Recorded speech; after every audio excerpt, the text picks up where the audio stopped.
Thanks, April. Here's a news flash. 2016 is a presidential election year. Okay, unless you've been in a meditative state in the remotest part of the Alton Jones campus for 18 months or so, you knew that already. Still, this year's White House sweepstakes seems to have been much more of a race to the bottom than usual. It's caused political pundits, from the national networks all the way down to tiny little common sense, to ask whether or not one or the other candidate was qualified to hold office. In fact, last week, former Rhode Islander and prolific political commentator Mark Curtis wrote an entire Sunday political brunch column on the subject. For any of you hermits who really have been living out in the woods for months on end, let's welcome the same national discourse to Little Rhode. There are similar questions which should be asked in every single state and local race. And the answer is very simple. The only qualification cited in the Rhode Island Constitution is that a candidate must be a qualified elector.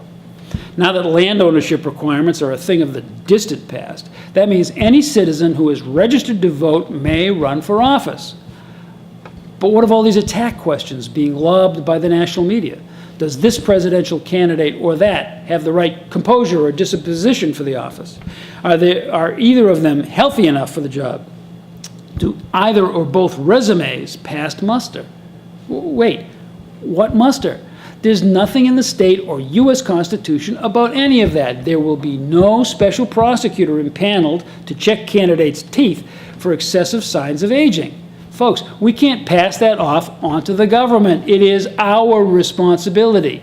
Each of us has to learn what we can about the candidates we'll vote for so we can each vet our own choice. If we'd known about Ray Gallison's use of the Ocean State budget as his personal ATM, we'd have voted him out rather than having to wait for him to resign. How about John Carnevale's actual address? If that had been understood, we wouldn't have had to wait for action by the Providence Board of Canvassers. It is easy to give egregious examples of when we certainly should have voted the bums out. The difficult decision we each have to wrestle with as Election Day looms is when to vote the bums in. Good luck with that. But remember, it's important. So do the best job you can. April?